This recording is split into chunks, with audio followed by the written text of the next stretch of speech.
हिंदू धर्म और हमारे शास्त्रों में नवरात्रि का विशेष महत्व है और माँ के भक्तों को बड़े शिद्दत के साथ नवरात्रि का इंतजार रहता है।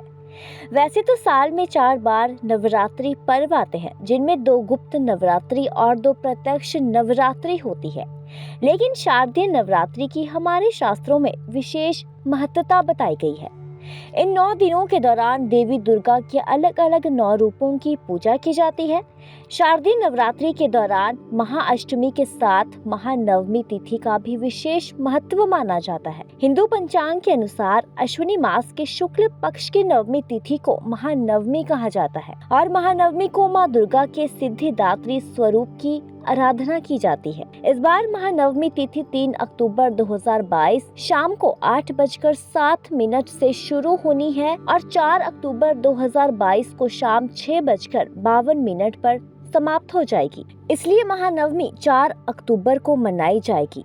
इस बार महानवमी तिथि 3 अक्टूबर 2022 को शाम 8:07 से शुरू हो जाएगी और 4 अक्टूबर 2022 को शाम 6:52 पर समाप्त हो जाएगी। इसलिए महानवमी 4 अक्टूबर को मनाई जाएगी।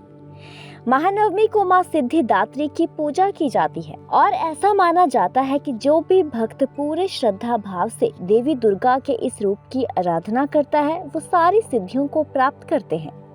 हिंदू धर्म की माँ सिद्धिदात्री को भय और रोग से मुक्त करने वाली देवी के रूप में जाना जाता है।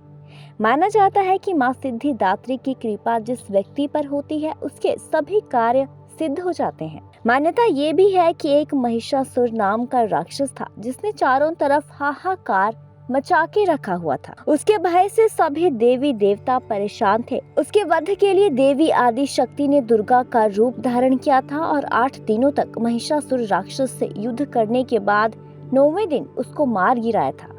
जिस दिन माँ ने इस अत्याचारी राक्षस का वध किया, उस दिन को महानवमी के नाम से जाने जाने लगा। महानवमी के दिन महास्नान और पोषोपचार पूजा करने का रिवाज है। ये पूजा अष्टमी की शाम ढलने के बाद की जाती है। दुर्गा बलिदान की पूजा नवमी के दिन सुबह की जाती है। नवमी के दिन हवन करना जरूरी माना जाता है, क्योंकि इस दिन नवरात्रि का समापन हो जाता है। माँ की विदाई कर दी जाती है। महानवमी को लोग 9 कन्याओं को भोजन कराकर अपना व्रत खोलते हैं।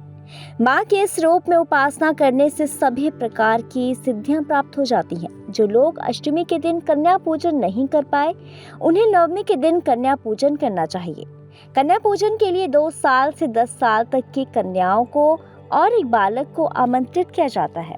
इसके बाद सभी कन्याओं के पैर खुद अपने हाथों से धोएं, उनके माथे पर कुमकुम और अक्षत का टीका लगाएं। इसके बाद कन्याओं के हाथ में मौली या कलावा बांधें, एक थाली में घी का दीपक जलाएं और सभी कन्याओं की आरती उतारें। आरती करने के बाद सभी कन्याओं को भोग लगाएं और खाने में पूरी, चना और हलवा जरूर खिलाएं।